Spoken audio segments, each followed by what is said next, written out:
a feature film about a little over 10 years ago. Can I talk about the budget? Sure. For about $50,000, shot in Mexico. Yeah. It was called Coyotes. It was a phenomenal feature film. It actually won Best Narrative at the Savannah Film Festival.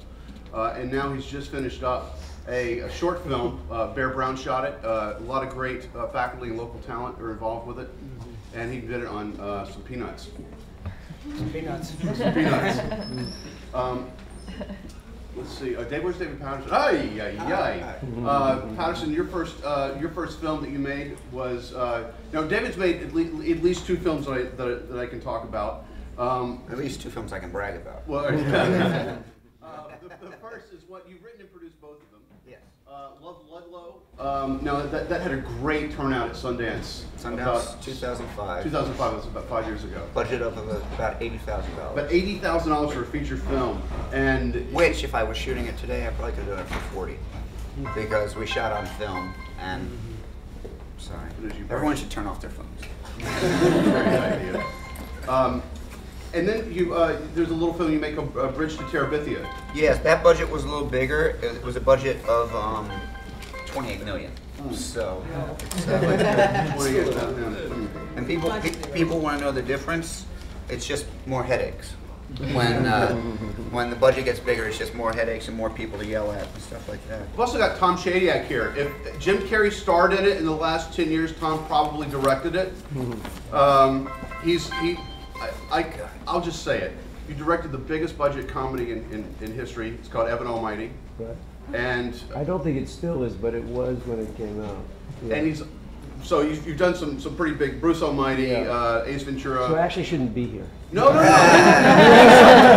But he's also got a film that's here that I cannot wait to go see, and it's called I Am. And you made it for. Well, I paid for it, so we don't know the exact budget, but it was low. Paid for it yourself, so it was pretty daggum low. It's a documentary, am I correct? Yeah. I hope it is. I hope you didn't make all that up. So it's interesting. Today we've got we've got a diversity of filmmakers who have made things for a whole lot of money and next to nothing. So I encourage you guys to realize that you can. I want you guys to know that you can actually realize your dreams today with the availability of technology. And at Sundance, he goes, "Yeah, I'm going to Berlin. I made a movie. I never got to fucking Berlin. I'm sorry, I didn't swear." And I go, "Oh, what'd you do?" He goes, "My phone." He got to Berlin on a movie he shot on his phone, and I was very happy for him. And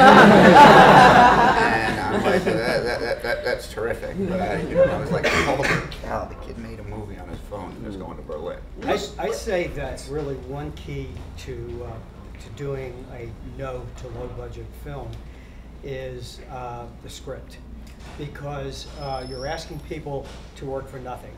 You're asking people to put a lot of sacrifice into the work, and they invest themselves in that project. And so your time and your money has to go into developing a script that's going to inspire other people to say, hey, this is something that I'd feel good about working on. And even knowing that ultimately they're probably not going to see a nickel, because we all sign these agreements saying that should the film turn a profit, you will get paid, you will get this, you will get that. We kept it all above board. And when we did Coyotes, we told everyone, okay, we're giving you this paper, but don't ever expect to see a nickel, because you won't. I mean, we were just straight up about it. But it was basically the script that encouraged. When we shot, if you're going to shoot no budget, the standard thing is to do something like what Ed Burns did. Character-driven, 4 or 5 characters, 1 or 2 locations. Unfortunately, my creative brain does not work that way.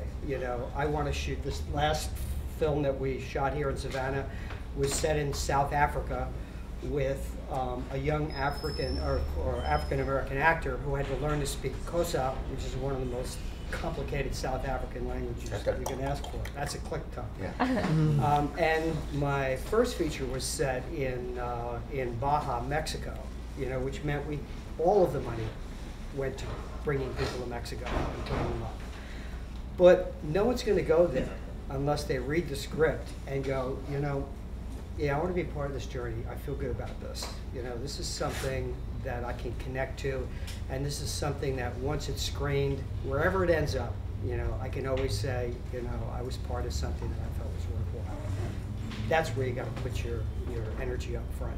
So is that general consensus that the screenplay should probably be pretty good? It drives, and It's usually by I good if mean, the not script- just cheap, but it's got to be good enough to inspire people to want to go through, you know, the agony of we know that is filmmaking, and to do it for next to nothing or nothing. And when you're talking about no budget, I'm Scottish, so to spend money hurts. It's actually painful. Sometimes I have to lie down. Yep. When I was writing my first movie, it was actually an adaptation of one of my plays. I was a playwright, but I was making so much money at it. I just Yeah. thank you. I decided to go to filmmaking, but I knew I had to expand it because the original thing took place just in one room. It was a play. And so when I started expanding it, I said, okay, what can I get for free? Meaning the places I was going to be shooting. And I kept that in mind for the entire shoot, is what can I get for free? And in the end, we got everything for free except for a laundromat, because apparently they make a lot of money, Right. and so they weren't going to give it, and a cemetery. Because I guess, you know, people are dying to get in. So all the cemeteries would charge you money. And so those were my two big ticket items for location. But everything else was free. So when you're thinking about where to shoot, think about where you can shoot for free. And if it's going to be at a friend's house, don't screw it up. Okay? It's the problem with a lot, movie people have bad reputations. In New York City, Law and Order is famous for never being invited back to wherever they shoot in a location because they just destroy things. I remember my first movie, I'm walking through, and this kid has this 30-inch Christ nail about to drive in the wall I'm like, what are you doing? He goes, well, they wanted to hang a picture here. And I'm like, A, did you check with the homeowner? And B, could we use a nail maybe a little less than 30 feet long to do that? Because then maybe we can patch it up and stuff like that. And so, yeah, that's the other thing. If you're getting stuff free, don't break stuff. And that it's a huge component is to respect wherever you're shooting. And because if you have to do a reshoot and they don't want you back, you're screwed. And see what you can get for free. There's a lecture I give, maybe I gave it here. It's called Please and Thank You, The Lost Art of Independent Filmmaking. And it's, believe it or not, asking people nicely for stuff and then saying thank you will get you a long way. The budget for Love Ludlow was $75,000, but when we tallied up everything, we got $500,000 in-kind things, where people gave us food, people gave us free hotel rooms for the staff. All we gave in return was credit at the end of it. The credit of my movie was 3 times longer than the film, but it was just the thank you from all these people giving us stuff. I actually was the first blogger for profit at Sundance, and this was just in 2005. I got an imprint company to give me about $10,000 worth of free hats, shirts, all these little things to give away. And all I had to do was twice a day blog from Sundance what I was doing, what a terrific products I was giving away, you know, to people. And I gave a hat to Kevin Smith, and I shit a little brick there because he's kind of this great guy, and he took a hat, and he likes to wear hats. I can't Kevin Smith my hat. Yeah, So I think it's particularly vital for you students to remember, because when you leave here after creating your senior thesis film or your graduate thesis film, if you burn a bridge, you're burning a bridge for the entire college, not just yourself. And I know sometimes you guys are thinking, well, it's all right, I'm going to be out of here in a few months. We still have to maintain relationships, and so I think there is a lost art to please and thank you. I think Tom can add that friends, you know, are essential to this business. Yeah, I want to go back to what the good professor said about the screenplay. The most powerful thing in show business, and I believe in independent filmmaking as well, is the screenplay. And I did this, my first movie was Ace Ventura. And after Ace, I was struggling for years trying to get a job and whatnot. And after we did Ace, I got 1 million offers. So scripts came pouring in, you look at these scripts, and I probably read 200 screenplays. And I'm not exaggerating, not one was good. I'm not exaggerating, I'm not trying to be Mr. Critical guy. There were some good ideas, there were some good scenes, but not one screenplay was really a good, well-structured story with all of the elements. There was a reason that it was sitting on a shelf for years. Ace Ventura was sitting on a shelf for years. The reason that became a screenplay was I went through 11 years of practicing writing, writing script after script after script. That one taught me about character, one taught me about maybe the pacing of a movie.